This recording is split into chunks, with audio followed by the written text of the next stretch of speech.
So come with me, let's make this head bonnet together, as you can see on my head right now. So let's get started. So for this hair bonnet, you'll be needing your fabric piece, your satin, or whatever you want to use, your elastic, scissors, tape, and chalk. Okay, so at first I'll just go ahead and fold my fabric into four like so, okay, as you can see me doing. And starting from one end, I'll just go ahead and measure 11 inches. Okay, I'll just go ahead and mark 11 inches from one end like so, okay, as you can see me doing from the folded end like so. I'll just go ahead and mark 11 inches. You can do 12 inches depending on how big you want it to be, but for me the 11 inches is fine because I don't want it too big. And I'll just go ahead and cut like this, and I'll just go ahead and do the same thing that I did earlier on my second fabric, because this will be a reversible bonnet, okay, like so, as you can see me doing. So the next I'll just go ahead to do is to open it up,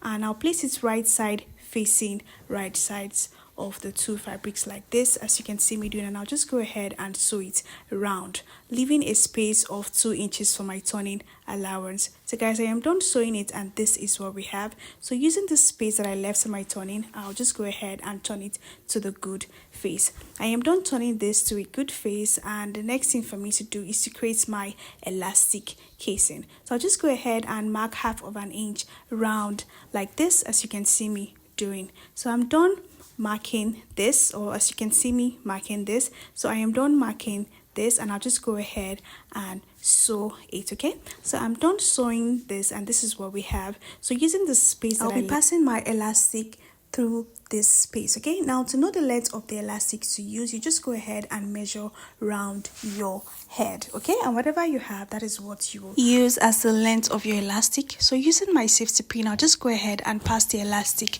from one end to meet the other end, as you can see me showing you right here. So I am done passing it, and this is what we have. So the next I'll just go ahead to do right now is to tie the two ends of my elastic, as you can see me showing you right here. Either you tie it or you use your sewing machine to sew the two ends together before closing this opening so I am done tying it, and the next thing for me to do is to cover up this open space, and I'll just go ahead and fold it neatly before sewing it on my sewing machine. Okay, so guys, I am done sewing, and this is what we have. Okay, so you can see how beautiful the hair bonnet came out to be. So this was me before making the hair bonnet, and this was me after. So you can see how beautiful it came out. So thank you for watching. Bye.